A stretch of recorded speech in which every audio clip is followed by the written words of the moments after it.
হে everyone, কেমন আছো তোমরা সবাই? আমার নিট বাংলা চ্যানেলে তোমাদেরকে অনেক অনেক ওয়েলকাম। তো আজকে আমরা ক্র্যাশ কোর্সের ডে 8-এ আছি। আমরা বায়োলজিক্যাল ক্লাসিফিকেশন অলরেডি শুরু করে দিয়েছি। আমরা আজকে 2.1 কিংডম মোনেরা বা রাজ্য মোনেরা পড়ব, পেজ 18-19। চলো কথা না বাড়িয়ে স্টার্ট করা যাক। ওকে, তো দেখো, প্রথম কথা হচ্ছে মোনেরা বললেই যেটা মনে করবে সেটা হলো ব্যাকটেরিয়া। কারণ এই মোনেরা কিংডমটায় ব্যাকটেরিয়া ছাড়া আর কেউ নেই, এখানে শুধুই ব্যাকটেরিয়া। তো ভাবো ব্যাকটেরিয়াকে আমরা কতটা ইম্পর্টেন্স দিয়েছি, শুধু ব্যাকটেরিয়া নিয়ে আমরা তৈরি করে দিয়েছি একটা কিংডম। তো কেন ব্যাকটেরিয়ার এতটা ইম্পর্টেন্স? তার কারণ হচ্ছে ব্যাকটেরিয়া হলো মোস্ট অ্যাবান্ডেন্ট মাইক্রো অর্গানিজমস। অণুজীবদের মধ্যে ব্যাকটেরিয়ার সংখ্যাই সবচেয়ে বেশি। অণুজীব বা মাইক্রো অর্গানিজম ব্যাকটেরিয়াকে বলে কেন? কারণ ব্যাকটেরিয়াকে তুমি একমাত্র মাইক্রোস্কোপ বা অণুবীক্ষণ যন্ত্র ইউজ করে দেখতে পাবে। ব্যাকটেরিয়াকে খালি চোখে তো দেখা যায় না, তাই জন্য এদেরকে মাইক্রো অর্গানিজম বলে।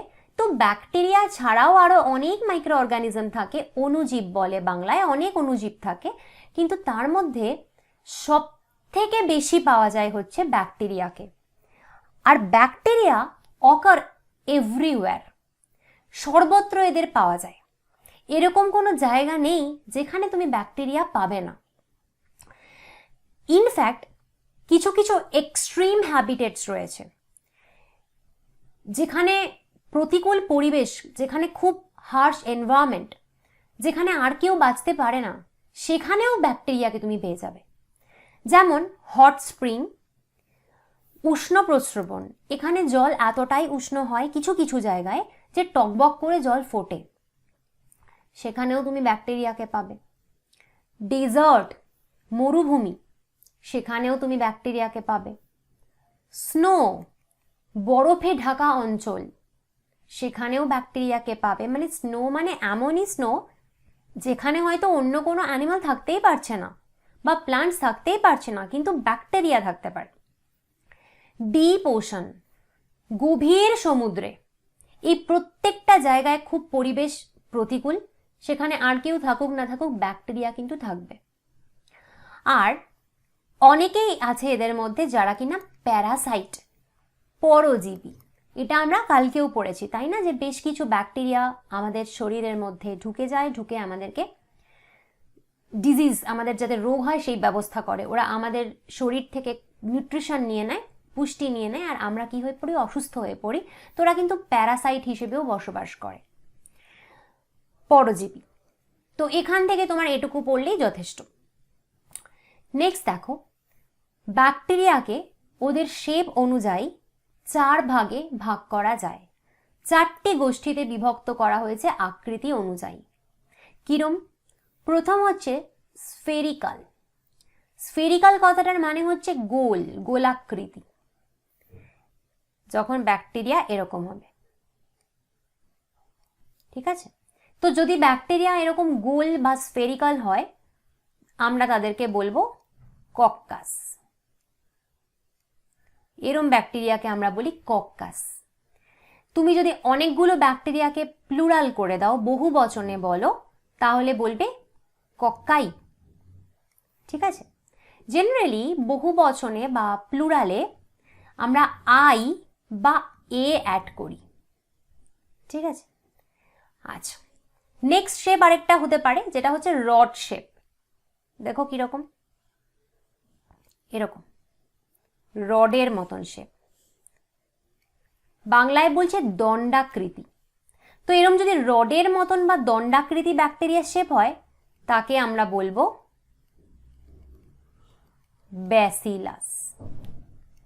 যদি প্লুরাল করে দাও বা বহু বচনে, একে আমরা বলবো ব্যাসিলাই। ওই যে বললাম লাস্টে আই বা এ থাকে জেনারেলি প্লুরাল হলে, মোস্ট অফ দ্য টাইম।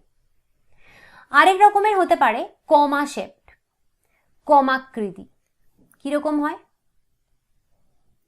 এরকম, এরকম। এরম যদি হয় তাদেরকে আমরা কি বলতে পারি? তাদেরকে আমরা বলি ভিব্রিয়াম।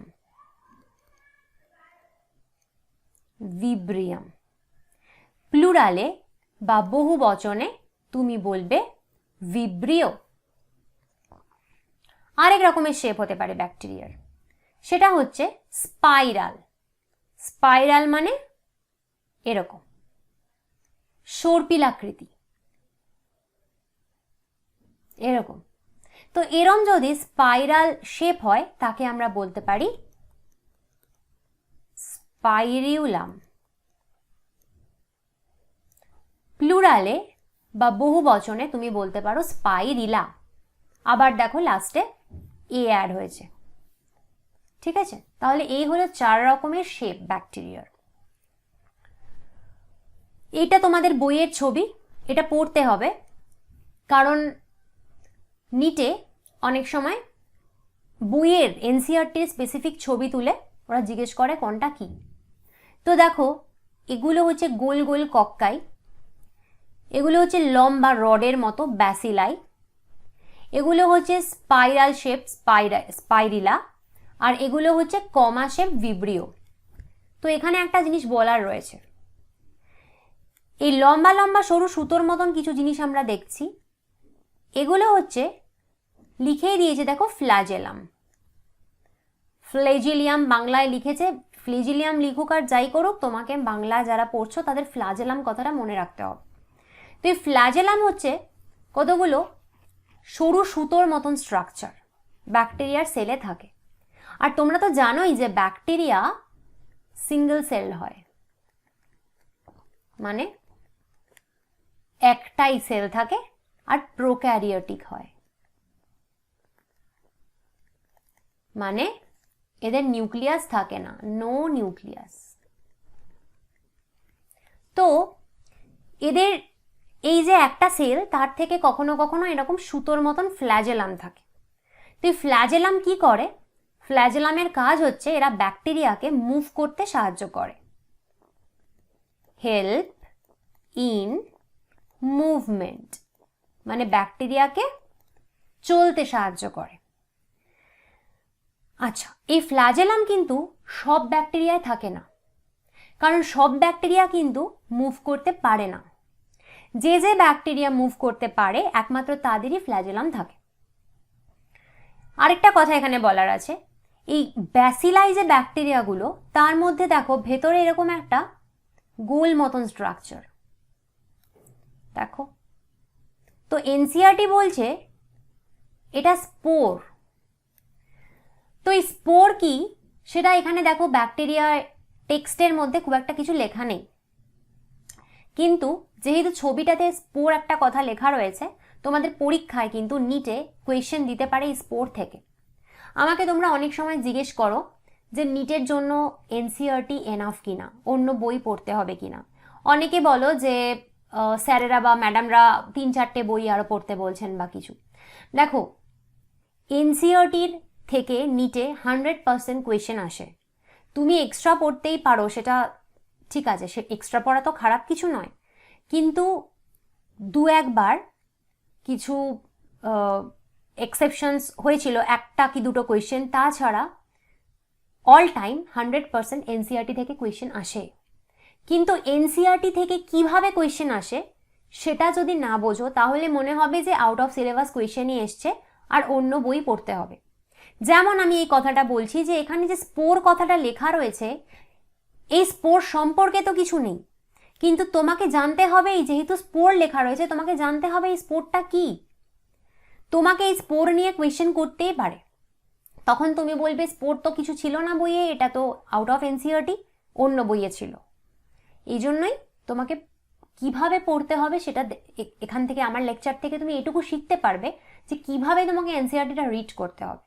তো এই স্পোর কি সেটা বলা নেই, কিন্তু আমি তো আছি, আমি বলে দেবো স্পোর কি। দেখো, আচ্ছা আমি কি জায়গা রেখেছি স্পোর আঁকার জন্য না রাখিনি, এখানেই আমাকে বোঝাতে হবে। ধরো এটা একটা ব্যাকটেরিয়া, ঠিক আছে? ব্যাকটেরিয়ার কি হয়, একটাই সেল থাকে, তো এটা ব্যাকটেরিয়ার সেল বা কোষ। ব্যাকটেরিয়ার নিউক্লিয়াস থাকে না, ওর ক্রোমোজোম এরকম ভাবে সাইটোপ্লাজমে পড়ে থাকে, কারণ সেলের মধ্যে আমরা কি জানি, সাইটোপ্লাজম থাকে। তো সাইটোপ্লাজমে কি হয়, ওর এরকম ভাবে ক্রোমোজোম থাকে। এবার কি হয়, কখনো কখনো খুব প্রতিকূল পরিবেশ তৈরি হয়। প্রতিকূল পরিবেশ মানে কি, ব্যাকটেরিয়াটার নিউট্রিশনের অভাব হয়েছে, ও খেতে পাচ্ছে না, বা এমন একটা এনভায়রনমেন্ট, হয়তো বিশাল ঠান্ডা, মাইনাসে টেম্পারেচার, তখন ওর পক্ষে সারভাইভ করাটা বা বেঁচে থাকাটা কষ্টদায়ক। তখন ব্যাকটেরিয়া একটা বুদ্ধি করে। কিরম বুদ্ধি, ও স্পোর তৈরি করে ওর মধ্যে। তো স্পোরটা আসলে কি, স্পোরটা হলো এই যে ক্রোমোজোমটা রয়েছে না, এই ক্রোমোজোমটা রেপ্লিকেশন করে আর একটা ক্রোমোজোম তৈরি করে। এই রেপ্লিকেশন কথাটার মানে কি হয়তো এখন বুঝতে পারছো না, যারা 12-এ পড়ো তারা বুঝতে পারছো, যারা 11-এ পড়ো তারা বুঝতে পারছো না।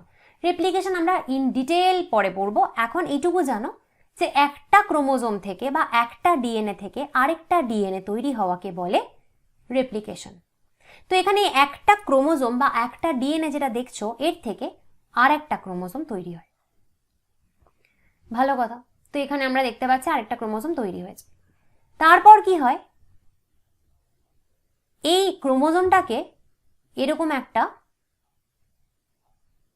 কোট সারাউন্ড করে, এরকম একটা কোট, একটা কোটিং হয়, দেওয়ালের মতন, একটা ওয়ালের মতন একটা কোটিং তৈরি হয়। সেটা কি করে, সেই যে নতুন ডিএনএ বা ক্রোমোজোম তৈরি হলো সেটাকে ঘিরে থাকে। এই কোটটা খুব হার্ড হয়, আর এটাকে তুমি জেনারেলি নষ্ট করতে পারবে না। এটা এমনভাবে তৈরি হয় যে সব রকম কন্ডিশনে এই কোটটা টিকে থাকে আর এই ভেতরের ক্রোমোজোমটাকে প্রোটেক্ট করে। তো এই অবস্থায় ব্যাকটেরিয়া থাকতে পারে। তো এই যে কোটের মধ্যে একটা ক্রোমোজোম দেখছো, এই জিনিসটাকেই বলে স্পোর, ব্যাকটেরিয়াল স্পোর। তো ব্যাকটেরিয়া যদি প্রতিকূল পরিবেশে থাকে, ওর যাই হয়ে যাক না কেন, এই স্পোরটা কিন্তু মরে না। স্পোর সারভাইভ করতে পারে বছরের পর বছর প্রতিকূল পরিবেশের মধ্যেও।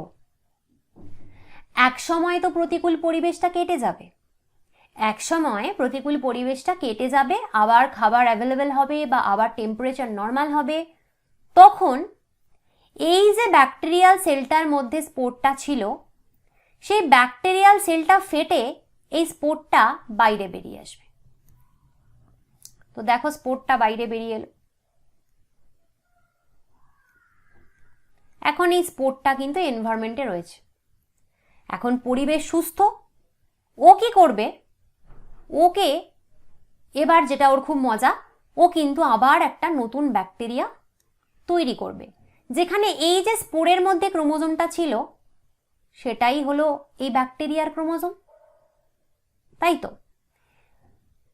তো এইভাবে নতুন সেল বা বলতে পারো নতুন ব্যাকটেরিয়া এই স্পোর থেকে তৈরি হলো।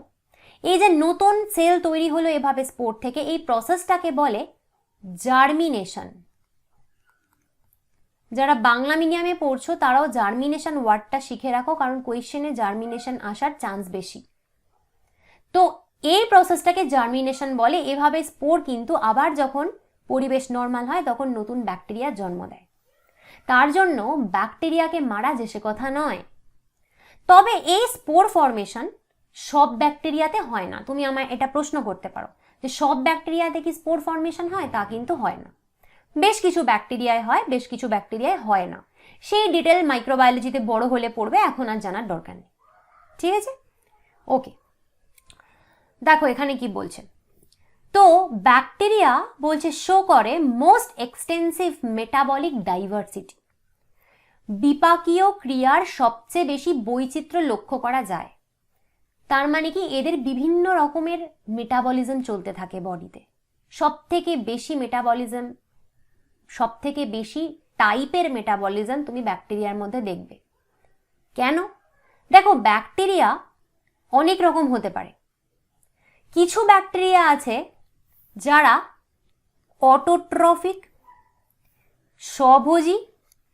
অটোট্রফিক বা স্বভোজী মানে আমরা জানি যারা কি করে, সিনথেসাইজ দেয়ার ওন ফুড, বিভিন্ন অজৈব বস্তু থেকে নিজেরা খাদ্য নিজে সংশ্লেষ করতে পারে।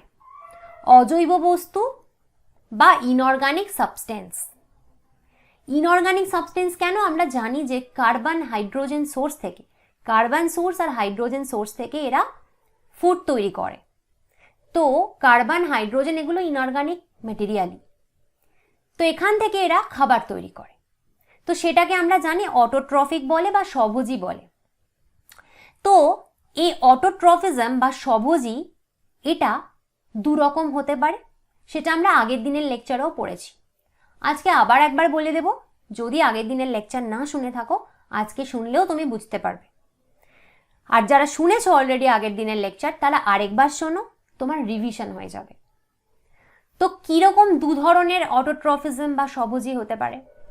They may be photosynthetic autotrophic or chemosynthetic autotrophic.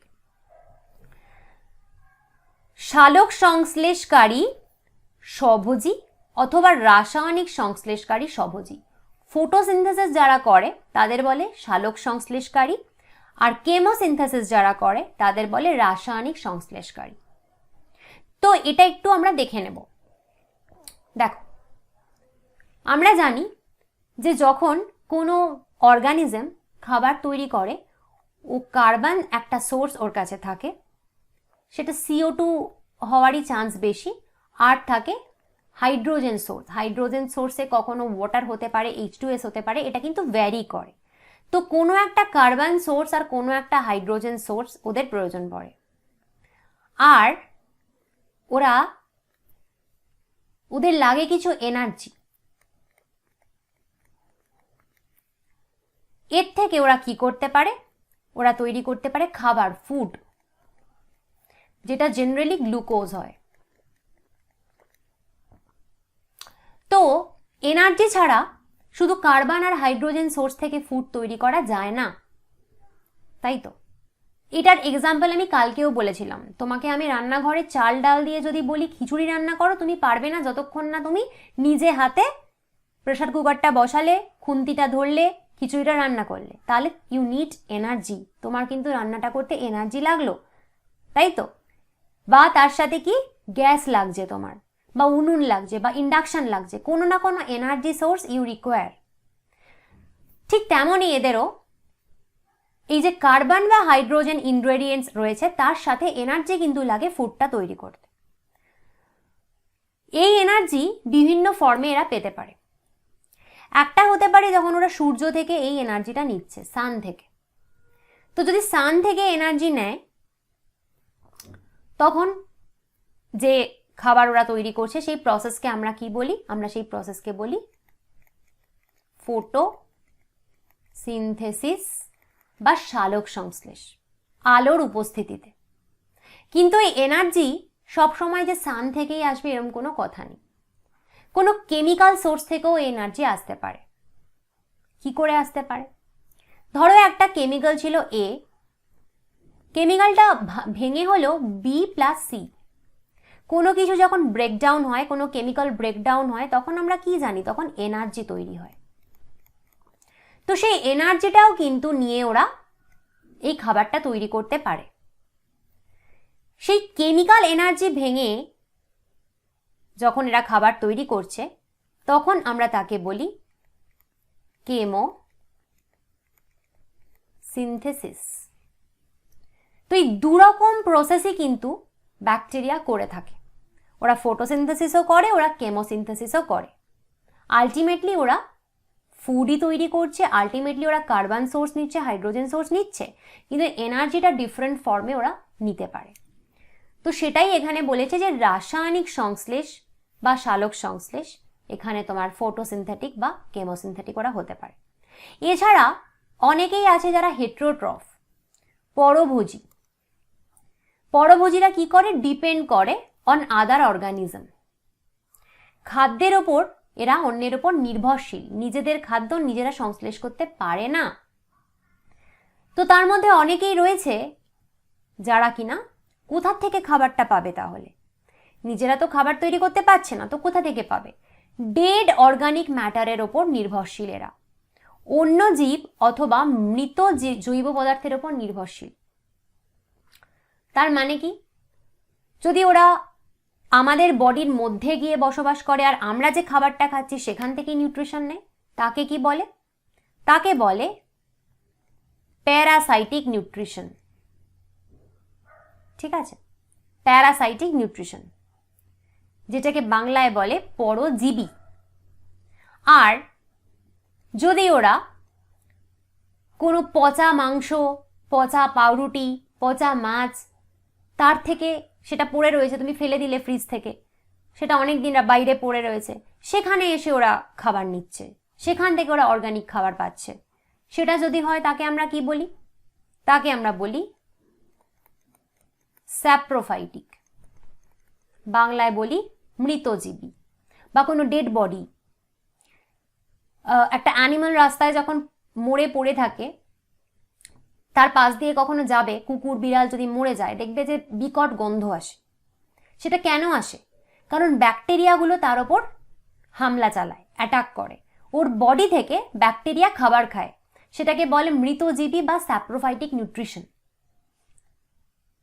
আর এই প্যারাসাইটিক আর স্যাপ্রোফাইটিক দুটোকেই, মানে পরজীবী আর মৃতজীবী, দুটোকে একসাথে আমরা কি বলি? হেটেরোট্রফিজম বা পরভোজী। মানে কোনো না কোনোভাবে এরা অন্যের ওপর নির্ভরশীল, নিজেরা খাবার তৈরি করতে পারে না। তো এতগুলো ব্যাকটেরিয়ার তুমি খাবারের মোড দেখছো, তার জন্য কি এতগুলো ওয়েতে ওরা খাবার খায়, তার জন্যই বলেছে যে ওদের এক্সটেন্সিভ মেটাবলিক ডাইভার্সিটি, সব থেকে বেশি বৈচিত্র্য লক্ষ্য করা যায়। ওকে, নেক্সট আমাদের পড়তে হবে আর্কিব্যাকটেরিয়া। আর্কিব্যাকটেরিয়া আমি কালকে বলেছিলাম তোমাদেরকে, 6 কিংডম ক্লাসিফিকেশনে তোমরা পড়েছিলে। আর্কিব্যাকটেরিয়া হলো ব্যাকটেরিয়ারই আরেকটা গ্রুপ যারা মোস্ট হার্শ হ্যাবিটেটসে থাকতে পারে, live in most harsh habitats. কিরকম সেটা? Extreme salty area, extreme salty area, যেখানে প্রচণ্ড লবণাক্ত একটা জায়গা, যারা এক্সট্রিম সল্টি এরিয়ায় থাকে তাদেরকে আমরা বলি হ্যালোফাইলস। হ্যালো কথাটার মানে হচ্ছে সল্টি। হট স্প্রিংয়ে থাকতে পারে, যারা হট স্প্রিংয়ে থাকে তাদেরকে আমরা বলি থার্মো অ্যাসিডোফাইলস। থার্মো কেন? কারণ গরম, হট, বা যেখানে অ্যাসিড প্রচুর বেশি, সব রকম জায়গায় এরা থাকতে পারে। মার্শি এরিয়াস, মার্শি এরিয়াস কথাটার মানে কি? মার্শি এরিয়াস কথাটার মানে কর্দমাক্ত জমি, যেখানে অক্সিজেন নেই, অক্সিজেন অ্যাবসেন্ট, তাকে বলে মার্শি এরিয়া। সেখানে যে ব্যাকটেরিয়ারা থাকে তাদেরকে বলে মিথানোজেন্স। তাহলে যারা এক্সট্রিম সল্টি এরিয়ায় থাকে তাদেরকে বলে হ্যালোফাইল, যারা হট স্প্রিংয়ে থাকে তাদেরকে বলে থার্মো অ্যাসিডোফাইল, যারা মার্শি এরিয়া অক্সিজেনবিহীন জায়গায় থাকে, কর্দমাক্ত জায়গায়, তাদের বলে মিথানোজেন। বাংলায় দেখো, অত্যন্ত লবণাক্ত অঞ্চল, উষ্ণ প্রস্রবণ এবং তৃণজাতীয় উদ্ভিদ সমৃদ্ধ জলাভূমির মতো অত্যন্ত, এই জলাভূমি কথাটার মানে হচ্ছে মার্শি, অত্যন্ত প্রতিকূল কিছু পরিবেশেও এরা বেঁচে থাকতে পারে। তো যারা এত প্রতিকূল পরিবেশে বাঁচে তাদেরকে আমরা ব্যাকটেরিয়া থেকে একটু আলাদা করে নিয়েছি, তাদেরকে আমরা আর্কিব্যাকটেরিয়া বলছি।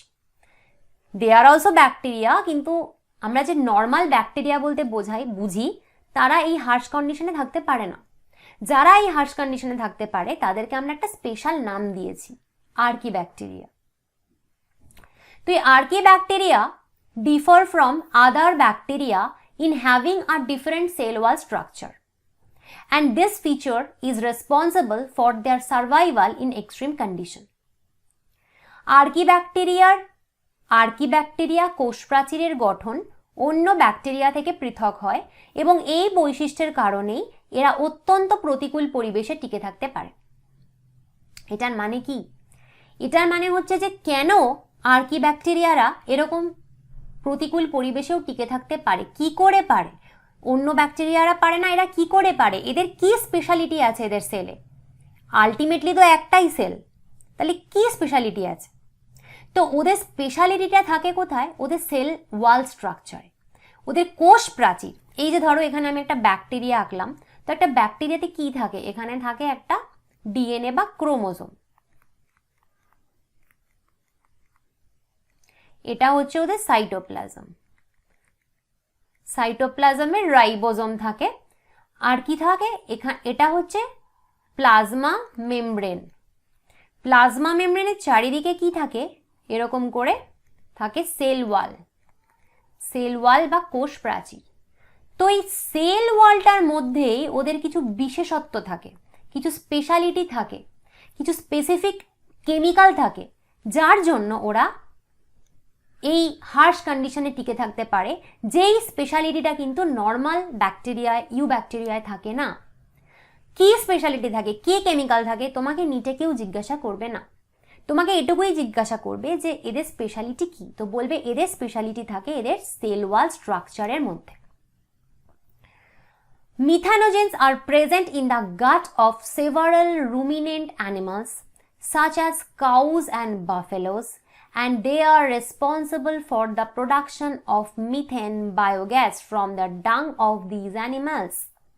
মিথানোজেনিক ব্যাকটেরিয়াগুলো গরু মহিষের মতো বহু রোমন্থক প্রাণীদের অন্ত্রে বাস করে এবং এরা ওই রোমন্থক প্রাণীদের মল থেকে মিথেন বায়োগ্যাস উৎপাদনে সাহায্য করে। This is very very very very important একটা লাইন, এবং এই লাইনটা এক্সপ্লানেশন এখানে নেই, কিন্তু তোমাকে এই রুমিনেন্ট অ্যানিমেল থেকে কোয়েশ্চেন আসতেই পারে। তাহলে কি করতে হবে, এটাকে বুঝতে হবে, এটা একটু ভালো করে মন দিয়ে বোঝো। রুমিনেন্ট অ্যানিমাল কাদের বলে বলো তো? রুমিনেন্ট অ্যানিমাল বলে, বাংলায় হচ্ছে রোমন্থক প্রাণী, ঠিক আছে? তো যারা রোমন্থক প্রাণী পড়ছো, বাংলায় যারা পড়ছো, তারা রুমিনেন্ট কথাটা শিখে রাখো, এই টার্মটা খুব ইম্পর্টেন্ট। রুমিনেন্ট অ্যানিমালস হচ্ছে রোমন্থক প্রাণী। তো এই রুমিনেন্টরা কি করে, এরা কারা? এরা হচ্ছে তারা যারা ইট গ্রাস, ঘাস খায়। যারা ঘাস খায় তাদেরকে আমরা রুমিনেন্ট বলি। স্পেসিফিক্যালি গরু, ছাগল, বাফেলো মানে মহিষ, এদেরকে আমরা রুমিনেন্ট অ্যানিমাল বলি। তো কখনো তুমি রাস্তা দিয়ে যাওয়ার সময় গরুকে জাবর কাটতে দেখেছো?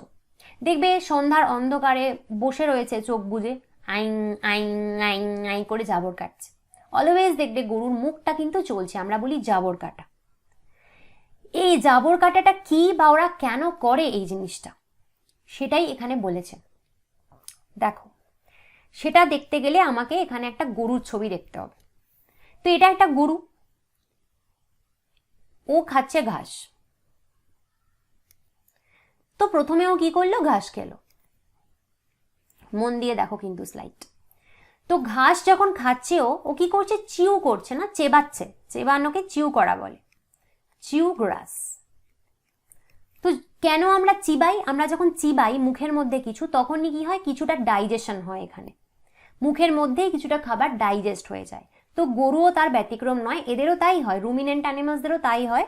এরা এখানটায় ঘাসটা চিবায়, তো এখানে কিছুটা ডাইজেশন হয়, পুরোটা তো হয় না, তাই আমি লিখি পার্শিয়াল ডাইজেশন। পার্শিয়াল ডাইজেশন, কিছুটা ডাইজেশন হয়, ঠিক আছে? তারপরে কি হয়, খাবারটা যায় ওদের স্টমাকে।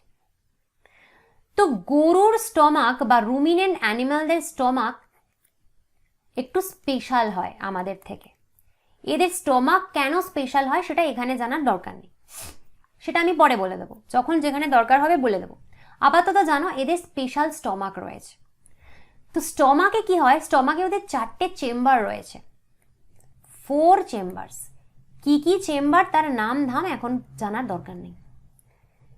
সেই চেম্বারের মধ্যে এই খাবারগুলো পৌঁছয়। একটা চেম্বারে থাকে ব্যাকটেরিয়া। কোন ব্যাকটেরিয়া জানো? এইগুলো মিথানোজেন্স। বলেছে না গাটে ওদের থাকে ব্যাকটেরিয়া। তো মিথানোজেন্সরা সেখানে থাকে, কারণ গাট কি হয়, আমাদের ডাইজেস্টিভ সিস্টেমে, যেটা ডাইজেস্টিভ ট্র্যাক্টে অক্সিজেন খুব একটা তো থাকে না। সেলের কথা বলছি না, কিন্তু ট্র্যাক্টে যে নালীটা, খাদ্য নালী, তার মধ্যে তো অক্সিজেন থাকে না। তো এই মিথানোজেনগুলো ওই স্টমাকের একটা চেম্বারে থাকে। তো এদের এখানে কি হয়, নো অক্সিজেন, তো এই মিথানোজেনগুলো কি করে, এই যে ঘাস আধা ডাইজেস্ট হয়ে পেটের মধ্যে এলো, তো মিথানোজেন কি করে সেটাকে বেশ কিছুটা ডাইজেশন করে। ডাইজেস্ট গ্রাস। তাহলে কি হলো, আরো কিছুটা ডাইজেশন হলো, আরো কিছুটা হলো। সেই ডাইজেশন হওয়া খাবারটা আবার চলে যায় ওদের মুখে। আধা ডাইজেশন এখানে হলো, হয়ে আবার চলে গেল মুখে। সেখানে গিয়ে থার্ড টাইম ডাইজেশন হচ্ছে। তাহলে প্রথমবার ছিল ফার্স্ট টাইম ডাইজেশন, সেকেন্ড বার হচ্ছে মিথানোজেন করলো, এবার থার্ড টাইম আবার হবে মুখে, ওরা জাবর কাটবে। এই যে জাবর কাটাটা, সেটা আবার বলছি আমরা চিউ পার্শিয়ালি ডাইজেস্টেড গ্রাস। আরো কিছুটা চিবালো, চেবানোর পরে পার্শিয়ালি ডাইজেস্টেড গ্রাসটা আরো কিছুটা ডাইজেস্টেড হলো, কন্টিনিউয়াস ডাইজেশন হচ্ছে, আরো কিছুটা হজম হলো। সেই ডাইজেস্টেড প্রোডাক্টটা, ঘাসটা আবার আসবে ওদের স্টমাকে। এবার সেখানে কি হবে, ফোর্থ টাইম ডাইজেশন হবে। কে করবে, কিছু এনজাইমস। এটা হলো final digestion. Enzymes digest partially digested grass. তাহলে এনজাইমগুলো কি করবে, কিছু এনজাইমগুলো কি করবে, বাকি যে আনডাইজেস্টেড ফুডগুলো রয়েছে সেটাকে পুরোপুরি ডাইজেস্ট করবে, তবে ওর ডাইজেশন কমপ্লিট হবে। ঠিক আছে, তো 4 বার এভাবে ওদের ডাইজেশন হয়। এত কঠিন ডাইজেশনের কি প্রয়োজন, কারণ ঘাস যেটা ওরা খায় সেটা সহজে ডাইজেস্ট হওয়ার পাত্র নয়। কারণ তাহলে তো আমি তুমিও ঘাস খেলে ডাইজেস্ট করতে পারতাম, কিন্তু আমরা তো ঘাসকে ডাইজেস্ট করতে পারি না। তো সেটার একটা বড় কারণ সেলুলোজ থাকে গ্রাসে, যেটা আমাদের সেলুলেজ একটা এনজাইম থাকে, সেটা সেলুলোজকে ভাঙে, সেটা আমাদের শরীরে নেই। তবে তাছাড়াও এই মিথানোজেন কিন্তু ঘাসকে ডাইজেস্ট করতে হেল্প করে, আমাদের বডিতে তো মিথানোজেন থাকে না। তো এভাবে 4 রকম প্রসেসে আলটিমেটলি ওর গ্রাসটা ডাইজেশন হয়। তাহলে জাবর কাটা কি সেটাও তুমি বুঝে গেছো। তাহলে ফার্স্ট বার ডাইজেশন হয় ওদের মুখে, তারপর মুখ থেকে স্টমাকে, স্টমাকে গিয়ে সেকেন্ড টাইম ডাইজেশন হচ্ছে কারা করছে, মিথানোজেনরা, একটা অক্সিজেনের অ্যাবসেন্সে। তারপর আবার সেই খাবারটা চলে যায় মুখে, সেখানে ওরা থার্ড টাইম ডাইজেশন করে, নিয়ে মুখ থেকে আবার খাবারটা চলে যায় স্টমাকে, সেখানে গিয়ে কিছু এনজাইম ওদেরকে ফাইনাল ডাইজেশন করে। তো এই প্রসেসটার সময় এই মিথানোজেন যখন ডাইজেস্ট করছিল তখন তৈরি হয় কিছু মিথেন গ্যাস। মিথেন কি বলো তো, ফর্মুলা CH4, জানো তো, মিথেন। তো কিছু মিথেন তৈরি হয়। দেখো মিথানোজেন্স, জেন্স মানে প্রোডাকশন, মিথানোজেন্স কেন, প্রোডাকশন অফ মিথেন, মিথেন গ্যাসের প্রোডাকশন হয়। তো গরু কি করে, এভাবে মিথেন গ্যাসকে প্রডিউস করে, মিথেন গ্যাস তৈরি হয় ওদের বডির মধ্যে, যেটা পটি দিয়ে বেরিয়ে যায়। আর এই মিথেন গ্যাসটা দেখো এখানে কি বলেছে, বায়োগ্যাস। কেন, দেখো এই জন্যই তো গোবর, ঘুটে এগুলো যদি জ্বালাও, এগুলো থেকে আমরা জ্বালানি হিসেবে ব্যবহার করি, এগুলো থেকে আমরা রান্না করি। তো এটা একটা বায়োগ্যাস, কারণ একটা গ্যাস তৈরি হচ্ছে যেটা কিন্তু বায়োলজিক্যালি তৈরি হচ্ছে, গরুর বডিতে তৈরি হচ্ছে বা গরুর গোবর থেকে তৈরি হচ্ছে, সেটাই বলেছে। বুঝতে পারলে এটা, বলো কেমন বুঝেছো, বুঝতে পারলে কমেন্ট করো। নেক্সট হচ্ছে ইউ ব্যাকটেরিয়া। আর কি ব্যাকটেরিয়া হয়ে গেছে, এবার ইউ ব্যাকটেরিয়া। ইউ কথাটার মানে আমি কালকে বলেছিলাম, ইউ মানে ট্রু, ইউক্যারিওটিক মানে ট্রু, ইউ মানে ট্রু, ক্যারিয়ান মানে নিউক্লিয়াস, ট্রু নিউক্লিয়াস কাদের থাকে, ইউক্যারিয়েটসে। তেমনি ইউ কথাটার মানে যেহেতু ট্রু, ইউ ব্যাকটেরিয়া মানে ট্রু ব্যাকটেরিয়া। তাহলে আর কি ব্যাকটেরিয়ারা কি ট্রু ব্যাকটেরিয়া ছিল না, ছিল, কিন্তু ওরা কিছু স্পেশাল, ওরা ভীষণ হার্শ কন্ডিশনে জন্মায়, হার্শ কন্ডিশনে থাকে। ইউ ব্যাকটেরিয়া হচ্ছে জেনারেল ব্যাকটেরিয়া, যেটা আমরা চারিদিকে দেখছি, চারিদিকে আমাদের যে ব্যাকটেরিয়া আছে সেগুলো হচ্ছে ইউ ব্যাকটেরিয়া। তাই বলেছে ট্রু ব্যাকটেরিয়া। ওদের কি থাকে, রিজিড সেল ওয়াল থাকে, সেটা আমরা দেখেছি।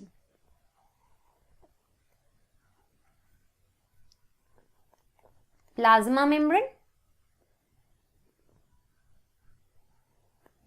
সেটার সারাউন্ডিংয়ে কে থাকে? Cell wall.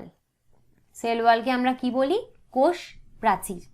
Rigid cell wall, খুব টাফ, কঠিন একটা সেল ওয়াল, রিজিড। আর কি থাকে? এরকম ফ্ল্যাজেলাম থাকতে পারে। তো ফ্ল্যাজেলামটা আমরা আগেও দেখলাম, এখন সব ব্যাকটেরিয়ায় থাকে না। ইফ মোটাইল, মোটাইল মানে যে চলতে পারে, যে ব্যাকটেরিয়াগুলো চলতে পারে, মুভ করতে পারে, তাদের ফ্ল্যাজেলাম থাকে। প্রকৃত bacteria, true bacteria, eubacteria, সুদৃঢ় কোষ প্রাচীরের উপস্থিতি, রিজিড সেল ওয়াল থাকে, আর সচল ব্যাকটেরিয়াতে ফ্ল্যাজেলা দেখা যায়। ঠিক আছে? আচ্ছা, এবার বলছে এক রকমের ব্যাকটেরিয়া হয় যাদেরকে আমরা সায়ানো ব্যাকটেরিয়া বলি। সায়ানো ব্যাকটেরিয়াকে কিন্তু ব্লু গ্রিন অ্যালগিও বলে। সায়ানো ব্যাকটেরিয়ারই অপর নাম ব্লু গ্রিন অ্যালগি। এখান থেকে তোমরা কনফিউজ করো না যে এটা অ্যালগি। ব্লু গ্রিন অ্যালগি বললে অনেক বাচ্চা ভাবে এটা algae. This is not algae. Algae একটা প্লান্ট, এটা হচ্ছে এক রকমের ব্যাকটেরিয়া, কিন্তু তাদেরকে আমরা ব্লু গ্রিন অ্যালগি বলি। কেন? কারণ ওদের বডিতে ক্লোরোফিল এ থাকে। ক্লোরোফিল এ থাকার জন্য ওরা গ্রিন কালারের দেখতে হয়। আর ক্লোরোফিল এ প্লান্টেরও থাকে, চারিদিকে যে আমরা প্লান্ট দেখি তাদেরও কিন্তু এই গ্রিন ক্লোরোফিল এ থাকে। তো এরা গ্রিন কালারের প্লান্টের মতন দেখতে হয় বলে এদের ব্লু গ্রিন অ্যালগি বলে, কিন্তু ওরা অ্যালগি না, ওরা হচ্ছে ব্যাকটেরিয়া। তো এরা হচ্ছে ফটোসিনথেটিক অটোট্রফ, ফটোসিনথেসিস করতে পারে। কেন করতে পারে? সালোক সংশ্লেষ করতে পারে। কেন? কারণ সায়ানোব্যাকটেরিয়ার বডিতে প্লান্টের মতন ক্লোরোফিল এ থাকে। দেখো এখানে বলেছে সায়ানোব্যাকটেরিয়ার দেহে এদের নীলাভ সবুজ শৈবালও বলা হয়। সবুজ উদ্ভিদের মতো ক্লোরোফিল বা রঞ্জক থাকে এবং এরা সালোক সংশ্লেষকারী সবুজই হয়।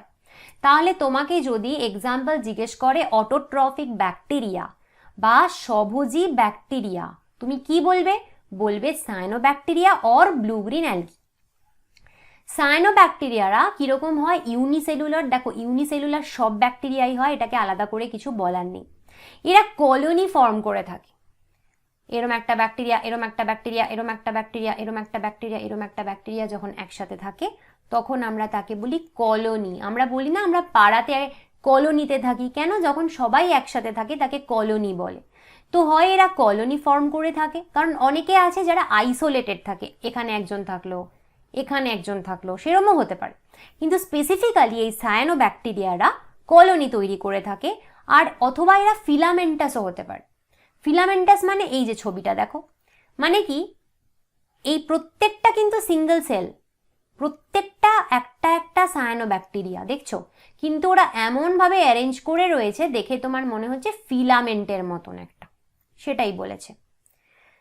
ফ্রেশ ওয়াটার হতে পারে, মিষ্টি জলে থাকতে পারে, সমুদ্রে মেরিনে পেতে পারো, অর টেরেস্ট্রিয়াল অ্যালগি, অথবা এদেরকে আমরা টেরেস্ট্রিয়াল অ্যালগিও বলি। কেন? কারণ যেহেতু এরা স্থলে থাকে, স্থলজ শৈবাল বলে, এরা স্থলে থাকে বলে। ঠিক আছে, কিন্তু একদম গন্ডগোল করো না, এরা কিন্তু শৈবাল নয়, এরা অ্যালগি, এরা এক রকমের ব্যাকটেরিয়া। ঠিক আছে, তো দেখো এখানে কি বলেছে, সায়ানোব্যাকটেরিয়া এককোষী সূত্রাকার, যেটা বললাম এরকম স্পাইরাল, তো সূত্রাকার, কলোনি গঠনকারী, মিষ্টি জলে অথবা সমুদ্রে বসবাসকারী অথবা স্থলজ শৈবাল।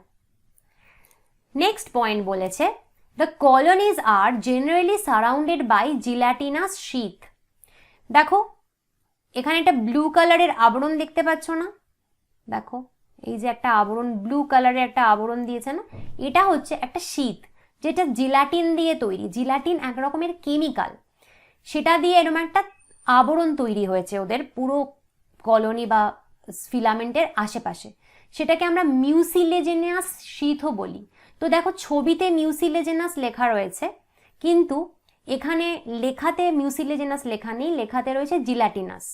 তো তোমায় যদি মিউসিলেজেনাস দেয়, দুটোই সেম, মিউসিলেজ আর জিলাটিন। অ্যাকচুয়ালি মিউসিলেজ মানে পিছলা, স্লিপারি একটা প্রোডাক্ট, স্লিপারি প্রোডাক্ট। তো সেরকম একটা মিউসিলেজ, একটা স্লিপারি প্রোডাক্ট তৈরি হয়েছে যেটা কিনা জিলাটিন তৈরি করেছে। কেন করেছে? কারণ এরা তো একসাথে চিপকে থাকে, তো যাতে একজন আরেকজনের সাথে চিপকে অ্যাটাচ থাকতে পারে তার জন্য একটা আঠার মতন তৈরি হয়েছে পদার্থ, তাই বলছে মিউসিলেজেনাস শীথ অর জিলাটিনাস শীথ। ঠিক আছে, দেখো এখানে বাংলায় বলেছে কলোনিগুলো সাধারণত জিলাটিন জাতীয় আবরণ দ্বারা আবৃত থাকে। এখানে একটা কথা বলছি, যারা বাংলা মিডিয়ামে পড়ছো, দেখো এখানে ক্লোরোফিল এদের বডিতে শুধু থাকে বলেছে, কিন্তু নিচে তোমাকে দিতেই পারে যে ক্লোরোফিল কোন ক্লোরোফিল, ক্লোরোফিল এ বি। আগেরটায় পেয়েছো কি, ইংলিশে কি লেখা রয়েছে দেখো, ইংলিশে মেনশন করে দিয়েছে ক্লোরোফিল এ, কিন্তু বাংলায় দেখো মেনশন করেছে শুধু ক্লোরোফিল। তো তোমাদেরকে এটা ক্লোরোফিল এ কথাটা এখান থেকে লিখে নাও যারা বাংলা মিডিয়ামে পড়ো, কারণ তোমায় নিটে যে শুধু ক্লোরোফিল দেবে এরকম কোনো মানে নেই। তোমায় ক্লোরোফিল এ অপশন আসতে পারে, ক্লোরোফিল বি আসতে পারে, ক্লোরোফিল সি আসতে পারে, তো তোমাকে তখন ক্লোরোফিল এ তে টিকমার্ক দিতে হবে। আর কি হয়, এরা ব্লুম তৈরি করে ইন পলিউটেড ওয়াটার বডিজ। মানে কি, পলিউটেড ওয়াটার বডিজ, যেসব ওয়াটার বডি মানে নানা রকম জলা, পুকুর, যেখানে দূষণ হয়। কি করে হয়, আমরা বাড়ির যত নোংরা আবর্জনা, আমাদের যত স্যানিটারি ওয়েস্ট, বাথরুমের যত রকমের ওয়েস্ট, সব আমরা গিয়ে কোথায় ফেলি, সব আমরা গিয়ে ওই পুকুর টুকুরে গিয়ে ফেলি। তো সেখানে একেবারে যখন দূষণে ভর্তি হয়ে যায় তখন ওখানে কিন্তু তুমি সায়ানোব্যাকটেরিয়া পাবে। কেন, কারণ অ্যাকচুয়ালি ওখানে এদের জন্য প্রচুর নিউট্রিশন রয়েছে। কারণ প্রত্যেকটা আমাদের এই ধরনের যে আমরা দূষণ ঘটাই যে প্রোডাক্টগুলোতে, সেগুলো থেকে কিন্তু অনেক অর্গানিক ম্যাটেরিয়াল বেরোয়, যেগুলো কিন্তু এরা নিউট্রিশন হিসেবে ইউজ করে। যখন নিউট্রিশন হিসেবে এরা অনেক কিছু পাচ্ছে, ওরকম দূষণ যেখানে আছে সেরকম পুকুরে, তখন এরা কি করবে, এরা অনেক অনেক গ্রো করবে। যখন এরা প্রচুর গ্রো করবে, অনেক গ্রো করবে, তখন আমরা এটাকে বলি ব্লুম। ব্লুম কথাটার মানে প্রচুর গ্রো করা, এক্সেসিভ গ্রোথ। লিখে দেবো।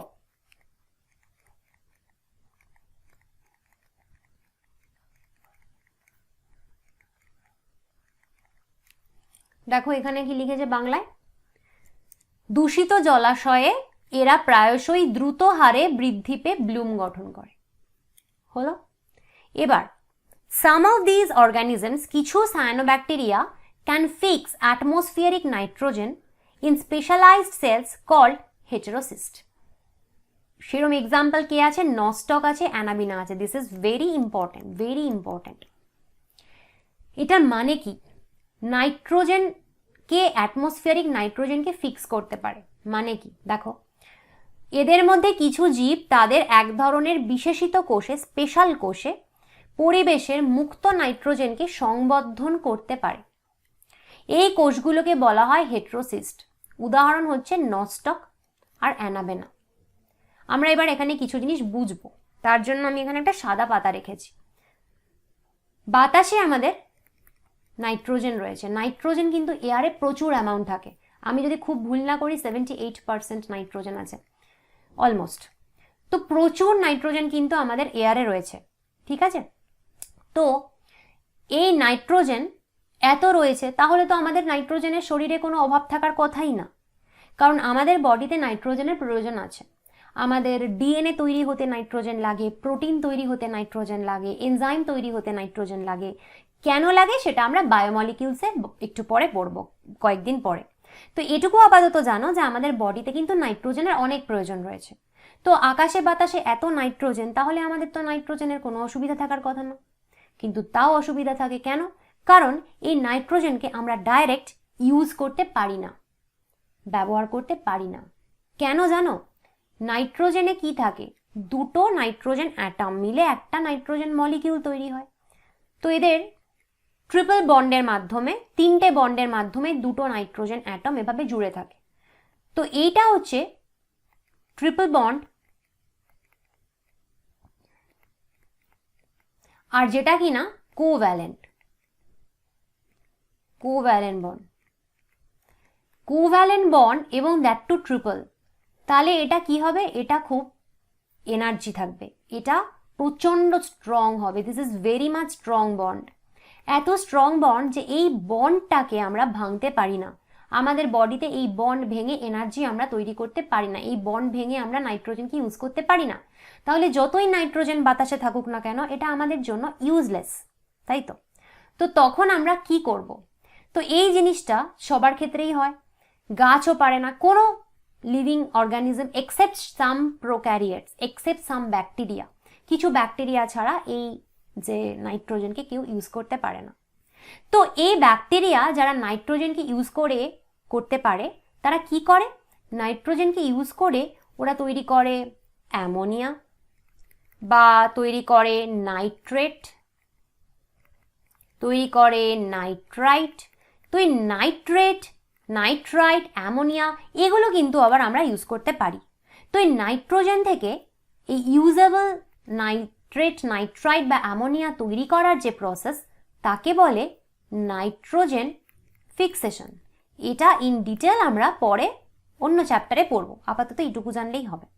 তো এই নাইট্রোজেন ফিক্সেশন কে করতে পারে? শুধুমাত্র সাম ব্যাকটেরিয়া, তাছাড়া কেউ করতে পারে না। কেন বলো তো? ওদের মধ্যে কি স্পেশালিটি আছে যার জন্য ওরা নাইট্রোজেন ফিক্সেশন করতে পারে, আমরা পারি না? ওদের মধ্যে আছে একটা এনজাইম, সেটার নাম নাইট্রোজিনেজ। তো সেই নাইট্রোজিনেজ এনজাইমটা কি করে? নাইট্রোজেনকে ভাঙতে হেল্প করে। এই নাইট্রোজিনেজ এনজাইমটাই কিন্তু এই নাইট্রোজেনকে ভেঙে নাইট্রাইট, নাইট্রেট, অ্যামোনিয়া তৈরি করে। তো এই নাইট্রোজিনেজ তো শুধুমাত্র কিছু ব্যাকটেরিয়ার বডিতে থাকে, আর কোথাও থাকে না। যাই হোক, এবার এই ব্যাকটেরিয়াগুলো আবার দু রকমের হয়। একটা হয় ফ্রি লিভিং, আরেকটা হয় যারা কিনা নোডিউল ফর্ম করে, কিছু গাছের সাথে থাকে। তো সেটাকে কি বলে? সেটাকে বলে সিম্বায়োটিক রিলেশনশিপ। Symbiotic relationship. তো যারা ফ্রি লিভিং রয়েছে তার মধ্যে তুমি এক্সাম্পল পাচ্ছ কিন্তু এই সায়ানোব্যাকটেরিয়াগুলো, যেটা আমি দুটো এক্সাম্পল দিলাম। কি কি? নস্টক আর অ্যানাবেনা। তো এরা ফ্রি লিভিং মানে কি?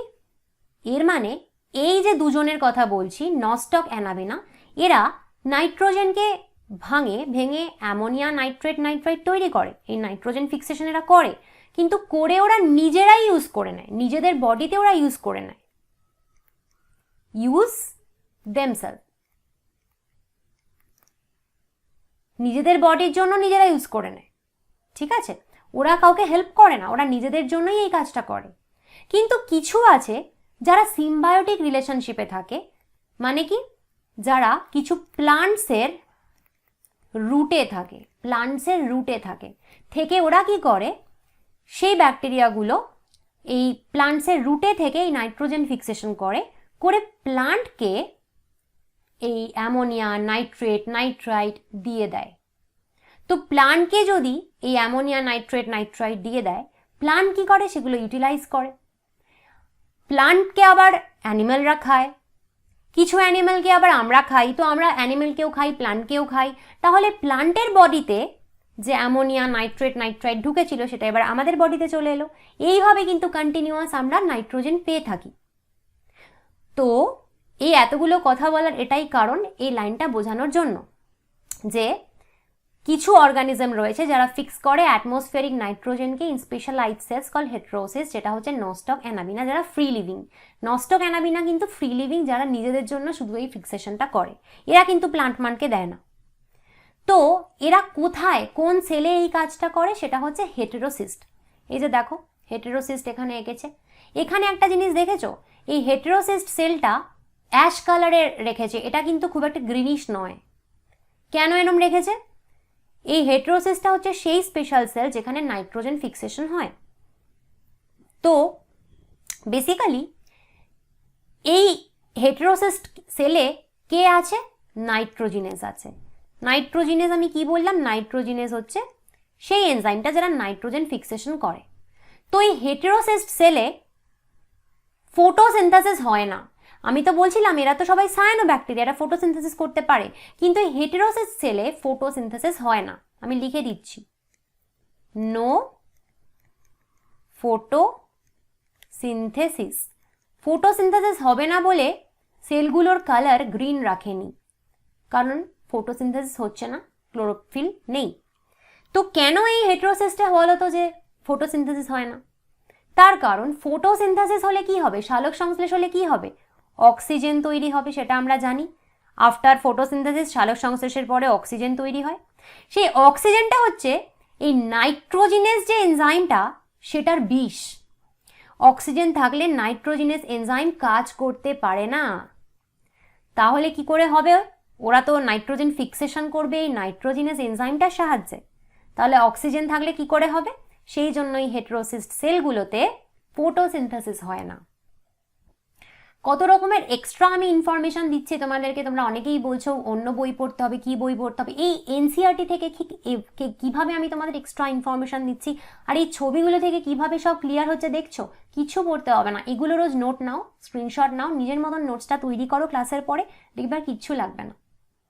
ঠিক আছে, তো এটা ছিল এক রকমের সায়ানোব্যাকটেরিয়া। আরেক রকমের সায়ানোব্যাকটেরিয়া হয় যারা কেমোসিনথেটিক অটোট্রফিক।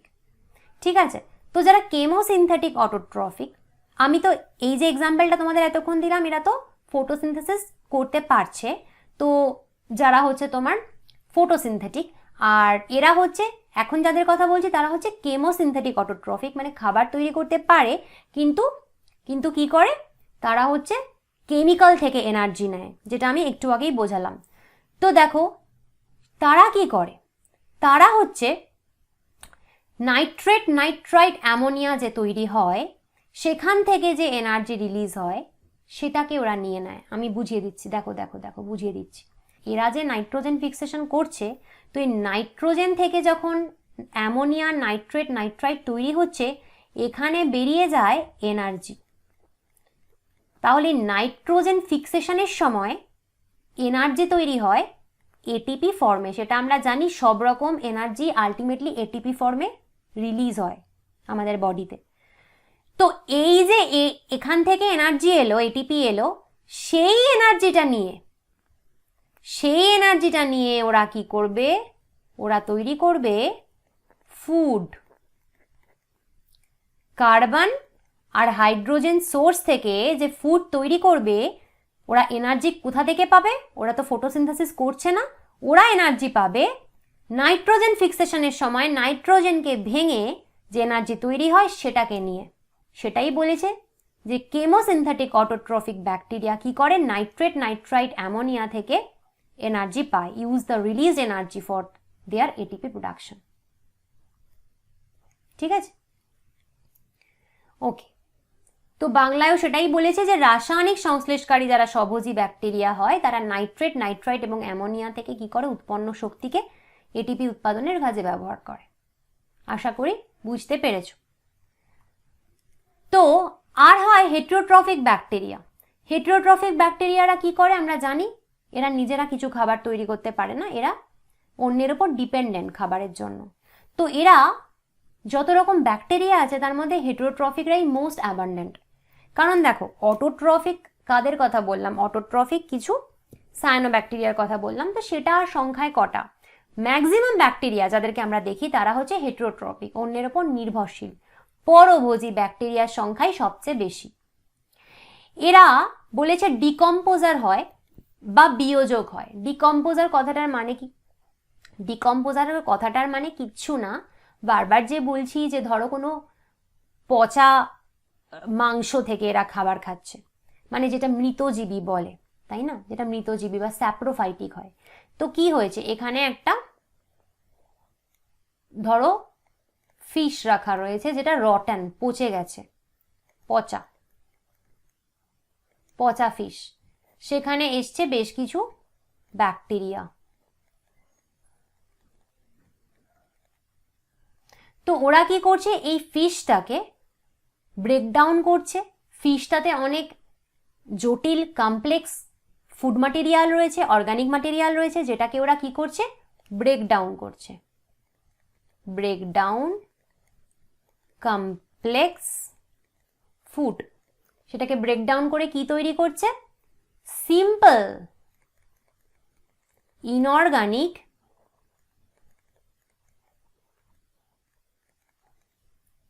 কম্পোনেন্টস তৈরি করছে। মানে কি, কার্বন, হাইড্রোজেন, সালফার, ফসফরাস সব রকম আলাদা হয়ে যাচ্ছে, সব রকম নিউট্রিয়েন্ট, ইনঅর্গানিক নিউট্রিয়েন্টে ওরা ভেঙে দিচ্ছে। কারণ ব্যাকটেরিয়ারা ওই বড় বড় কমপ্লেক্স খাবার অ্যাবজর্ব করতে পারে না, তো প্রথমে ওরা ব্রেকডাউন করবে কমপ্লেক্স ফুডকে সিম্পল ইনঅর্গানিক ফুডে, তারপর সেগুলো ওরা অ্যাবজর্ব করবে। তো এরপরে কি করবে, এগুলো ওরা অ্যাবজর্ব করবে, তো অ্যাবজর্পশন। তো এই যে ব্রেকডাউন করা, এটাকে বলে ডিকম্পোজিশন,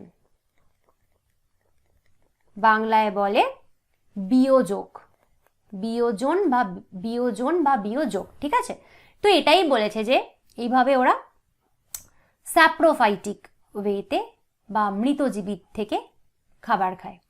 আর বলেছি কিছু ব্যাকটেরিয়া হেল্পফুলও রয়েছে, সব ব্যাকটেরিয়া কিন্তু খারাপ নয়। তো হেল্পফুল ব্যাকটেরিয়া কারা? যারা আমরা জানি মিল্ক থেকে কার্ড তৈরি করে, তাই না? কিছু আছে না যারা মিল্ক থেকে কার্ড তৈরি করে, ল্যাক্টোব্যাসিলাস। এগুলো কি করে করে না করে পরে ডিটেলে আছে অন্য চ্যাপ্টারে, আমরা তখন পড়বো ক্লাস 12-এ গিয়ে, এখন পড়ার দরকার নেই। এখন এটুকু জানলেই চলবে যে কিছু উপকারী ব্যাকটেরিয়া রয়েছে যারা মিল্ক থেকে কার্ড তৈরি করে। প্রোডাকশন অফ অ্যান্টিবায়োটিক, যারা অনেক অ্যান্টিবায়োটিক তৈরি করে। অ্যান্টিবায়োটিক মানে কি আমরা জানি যে অ্যান্টিবায়োটিক হচ্ছে কিছু ওষুধ তৈরি করে। Fixing nitrogen in legume roots etcetera, আমি একটু আগে তোমাদের বললাম, তাই তো, যে কিছু আছে যারা নাইট্রোজেন ফিক্স করে লেগিউম রুটে, গাছের রুটে কিছু আছে যারা নাইট্রোজেন ফিক্সেশন করে। তো নাইট্রোজেন ফিক্সেশন করলে সেই যে অ্যামোনিয়াটা তৈরি হলো বা নাইট্রেট সেটা প্লান্ট অ্যাবজর্ব করে নেবে। আচ্ছা, তো এই জন্য কি হচ্ছে, তার মানে ওরা আমাদের হেল্প করলো। তো এরকম কিছু উপকারী ব্যাকটেরিয়াও রয়েছে। আর কিছু রয়েছে প্যাথোজেন মানে যারা রোগ সৃষ্টি করে, ডিজিজ ফর্ম করে। তো কিছু প্যাথোজেন রয়েছে যারা কি করে, ড্যামেজ করে কোথায়, হিউম্যান বিইংয়ে, ক্রপসে, ফার্ম অ্যানিম্যালে মানে গাছপালায়, আমাদের গৃহপালিত পশু, পেটস আমরা যাদের পুষি, সবার মধ্যে এরা কি করে, রোগ বাঁধায়। কিছু ব্যাকটেরিয়াল রোগ হচ্ছে কলেরা, টাইফয়েড, টিটেনাস, সিট্রাস, ক্যাঙ্কার এরা। তো বাংলায় দেখো, দুধ থেকে দই তৈরি, অ্যান্টিবায়োটিক উৎপাদন, শিম্বগোত্রীয় উদ্ভিদের মূলে নাইট্রোজেন সংবন্ধন ইত্যাদি কাজে এরা সাহায্য করে। রোগ সৃষ্টিকারী প্যাথোজেন আছে কিছু, এরা বিভিন্নভাবে মানুষ, ফসল, খামারে প্রতিপালিত প্রাণী এবং পোষা প্রাণীর ক্ষতি সাধন করে। কি কি ব্যাকটেরিয়া কি কি রোগ তৈরি করছে? কলেরা, টাইফয়েড, টিটেনাস আর লেবু গাছে ক্যাঙ্কার রোগ, এগুলো কিন্তু ব্যাকটেরিয়া থেকে হয়।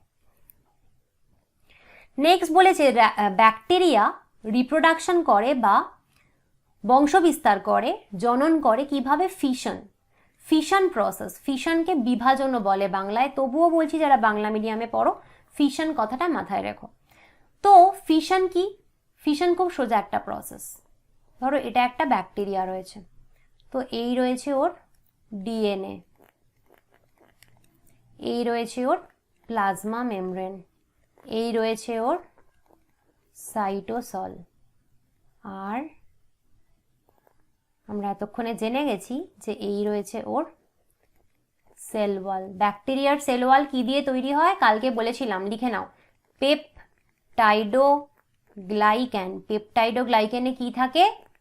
প্রোটিন থাকে। পেপটাইডও থেকে মনে করবে প্রোটিন, আর গ্লাইকেন থেকে মনে করবে কার্বোহাইড্রেট। তো এই ব্যাকটেরিয়াটার ইচ্ছা হলো আমি রিপ্রোডাকশন করব, জনন করব। তো ফার্স্ট কাজ কি হবে? এই যে একটা ডিএনএ রয়েছে, এটার দুটো ডিএনএ তৈরি হবে। তো এই প্রসেসটা হচ্ছে ফার্স্ট প্রসেস, তাকে আমরা কি বলবো? তাকে আমরা বলবো রেপ্লিকেশন। রেপ্লিকেশন মানে একটা ডিএনএ থেকে দুটো ডিএনএ তৈরি হওয়া। তারপর কি হবে? ঠিক এই মাঝখান দিয়ে সাইটোপ্লাজমটা দুভাগ হয়ে যাবে। তাহলে আমি লিখব কি? ডিভিশন অফ সাইটোপ্লাজম, সাইটোপ্লাজমের বিভাজন। তখন তারপরে কি হবে? তাহলে এই একটা তৈরি হয়ে গেল, এই একটা তৈরি হয়ে গেল, তাহলে দুটো ব্যাকটেরিয়াল সেল এখন তৈরি হয়ে গেল। এই ব্যাকটেরিয়া সেলটা পেল এই ডিএনএটাকে, এই ব্যাকটেরিয়া সেলটা পেল এই ডিএনএটাকে। এভাবে ওরা রিপ্রোডাকশন করে। এই রিপ্রোডাকশনের প্রসেসকে বলে বিভাজন, সিম্পলি দুভাগ হয়ে যাওয়া বা ফিশন।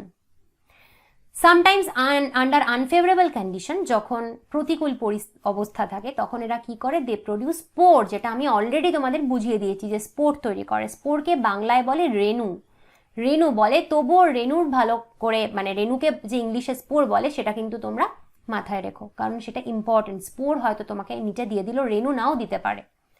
সেক্সুয়াল রিপ্রোডাকশন এরা করতে পারে ডিএনএ ট্রান্সফার করে। তো আমি যে এই রিপ্রোডাকশনটা দেখালাম, this is not sexual reproduction, এটাকে বলে বাইনারি ফিশন। এটা হচ্ছে ওয়ান টাইপের অ্যাসেক্সুয়াল রিপ্রোডাকশন।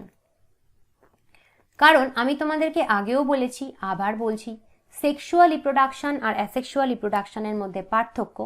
সেক্সুয়াল রিপ্রোডাকশন দুটো পেরেন্টকে ইনভলভ করে, আর সেক্সুয়াল রিপ্রোডাকশনে গ্যামেটের ফিউশন হয়, মানে এগ আর স্পার্মের ফিউশন হয়। অ্যাসেক্সুয়াল রিপ্রোডাকশনে একটা প্যারেন্ট থেকেই হয়, যেমন এখানে হলো, এখানে একটাই প্যারেন্ট, এখানে কোনো গ্যামেট ফিউশন হয় না, এখানে তুমি এগ স্পার্মের কোনো ফিউশন কিন্তু দেখোনি। সেক্সুয়াল রিপ্রোডাকশন ইজ ডিফারেন্ট, কিন্তু ব্যাকটেরিয়াতে সেক্সুয়াল রিপ্রোডাকশনে কোনো গ্যামেট ফিউশন হয় না, ব্যাকটেরিয়া কোনো এগ স্পার্ম তৈরি করে না, কিন্তু ব্যাকটেরিয়ার সেক্সুয়াল রিপ্রোডাকশনেও কিন্তু দুটো প্যারেন্ট লাগে। দেখি একটু আঁকা যায় কি না, এখানে এঁকে দিচ্ছি। আচ্ছা, বাংলায় বলেছে যে একটি ব্যাকটেরিয়াম থেকে আরেকটি ব্যাকটেরিয়ামে অত্যন্ত সরলভাবে ডিএনএ স্থানান্তরের মাধ্যমে যৌনজনন সংঘটিত হয়। তো ধরো তোমার কাছে রয়েছে এখানে একটা ব্যাকটেরিয়া, এখানে রয়েছে আর একটা ব্যাকটেরিয়া। ব্যাকটেরিয়ার এটাকে কি বলেছি, ডিএনএ বা ক্রোমোজোম।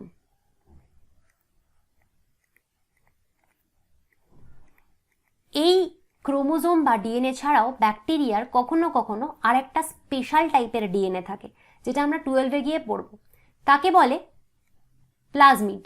লিখে দিই, সব ব্যাকটেরিয়ার প্লাজমিড থাকে না, কিছু ব্যাকটেরিয়ার প্লাজমিড থাকে। এটা one type of special DNA. তো এই ক্রোমোজোমাল ডিএনএটা তো থাকতেই হবে, এটা সবার থাকে, সব ব্যাকটেরিয়ার থাকে। এছাড়াও কিছু কিছু ব্যাকটেরিয়ায় এরকম স্পেশাল প্লাজমিড থাকে। তো দুটো ব্যাকটেরিয়া একসাথে হয়েছে, হয়ে কি হবে, এই যে সেকেন্ড ব্যাকটেরিয়াটা, এটা ফার্স্ট, এটা সেকেন্ড, সেকেন্ড ব্যাকটেরিয়াটার দেখো এই প্লাজমিডটা নেই। তো এই ফার্স্ট ব্যাকটেরিয়া সেকেন্ড ব্যাকটেরিয়া কি করবে, প্লাজমিড নতুন তৈরি করতে হেল্প করবে, সেকেন্ড ব্যাকটেরিয়াকে ফার্স্ট ব্যাকটেরিয়া প্লাজমিড তৈরি করতে হেল্প করবে। তো এদের এখানে একটা টিউব তৈরি হবে, সেক্স টিউব, যেটাকে বলে কনজুগেশন টিউব। কনজুগেশন টিউবের মধ্য দিয়ে এখান থেকে এই প্লাজমিড ডিএনএ এখানে যাবে, ঠিক আছে। তো এই ব্যাকটেরিয়া 1 ব্যাকটেরিয়া 2-কে এভাবে প্লাজমিড ডিএনএ দিতে হেল্প করে। তো 1-এর থেকে 2-তে প্লাজমিড ডিএনএ যাবে, আর 1-এও তারপরে আরেকটা প্লাজমিড ডিএনএ তৈরি হয়ে যাবে, ঠিক আছে। তাহলে এখন দুটো ব্যাকটেরিয়ার কাছে এই প্লাজমিড ডিএনএ আছে, আগে কিন্তু শুধু একের কাছে ছিল, 2-এর কাছে ছিল না। তো একে আমরা সেক্সুয়াল রিপ্রোডাকশন বলছি, কেন, কারণ এখানে দুটো ব্যাকটেরিয়ার দরকার হয়েছে। আচ্ছা, এখানে একটা ছবি দিয়েছে তোমাদের, dividing bacteria, basically binary fission যেটা তোমাদের পড়ালাম, বা বিভাজন, সেটারই ছবি দিয়েছে। যে একটা ব্যাকটেরিয়া এটা ছিল, এটা সেল মেমব্রেন, বাইরেরটা সেল ওয়াল, এটা ডিএনএ। তো ডিএনএ, দুটো ডিএনএ তৈরি হলো, দেখো রেপ্লিকেশন হয়েছে, মাঝখান দিয়ে ফাটল ধরেছে, তারপরে দুটো ব্যাকটেরিয়া এরকম আলাদা হয়ে যাবে, প্রত্যেকটা ব্যাকটেরিয়া পাবে আলাদা আলাদা করে ডিএনএ, যেটা আমি এঁকে দেখালাম সেটাই এখানে বলেছে। ওকে, নেক্সট হচ্ছে মাইকোপ্লাজমা। মাইকোপ্লাজমা হচ্ছে সব থেকে ছোট living sell, very important for your need, smallest living sell, ক্ষুদ্রতম জীবিত কোষ। তো এটা শুধুমাত্র স্মলেস্ট লিভিং সেল তো নয়, এটা স্মলেস্ট ব্যাকটেরিয়াও বটে। তো mycoplasma is nothing but bacteria. Mycoplasma কিন্তু ব্যাকটেরিয়াই, সেটা আবার ভুল করো না, মাইকোপ্লাজমা কিন্তু ব্যাকটেরিয়া, কিন্তু এটা হচ্ছে সব থেকে ছোট লিভিং সেল। এদের সেল ওয়াল থাকে না, আমরা এতক্ষণ দেখেছি ব্যাকটেরিয়ার সেল ওয়াল থাকে, কিন্তু মাইকোপ্লাজমার কোনো সেল ওয়াল থাকে না, কোষ প্রাচীর বিহীন হয়। এটা কিন্তু খুব ইম্পর্টেন্ট যে মাইকোপ্লাজমায় সেল ওয়াল থাকে না। এদের আরেকটা স্পেশালিটি হচ্ছে এরা অক্সিজেন ছাড়াও, উইদাউট অক্সিজেন এরা সার্ভাইভ করতে পারে, অক্সিজেন ছাড়াই বেঁচে থাকতে পারে, অক্সিজেন লাগে না এদের বেঁচে থাকতে। আর আরেকটা কি হয়, এরা pathogenic in animals and plants, ওরা কিন্তু প্রাণীদের, উদ্ভিদের দেহে রোগ সৃষ্টি করতে পারে, ঠিক আছে। মাইকোপ্লাজমারা কিন্তু আমাদের বডিতে অনেক ডিজিজ তৈরি করে। তো দেখতে অতটুকু হলে হবে কি, আর স্মলেস্ট লিভিং সেল হলে হবে কি, কিন্তু আমাদের অনেক ডিজিজ তৈরি করে, মূলত রেসপিরেটরি ডিজিজ। রেসপিরেটরি ডিজিজ মানে শ্বাসের ডিজিজ এরা তৈরি করে, ঠিক আছে। তো আজকে এই অবধি থাক, আমরা যেটুকু পড়বো বলেছিলাম আমরা পড়ে ফেলেছি। কেমন লাগছে কমেন্ট করে জানাও, ভিডিওগুলো ভালো লাগলে লাইক কমেন্ট শেয়ার করো, চ্যানেলটা ভালো লাগলে সাবস্ক্রাইব করতে ভুলো না। আর যদি তুমি আমার কাছে পার্সোনালি আমার অনলাইন কোচিংয়ে টিউশন নিতে চাও, তাহলে আমাকে হোয়াটসঅ্যাপ করতে পারো এই নাম্বারে, বায়োলজির জন্য অ্যাফোর্ডেবল প্রাইসে। আজকে তাহলে আসি, কালকে আসি নতুন ভিডিও নিয়ে। Bye bye.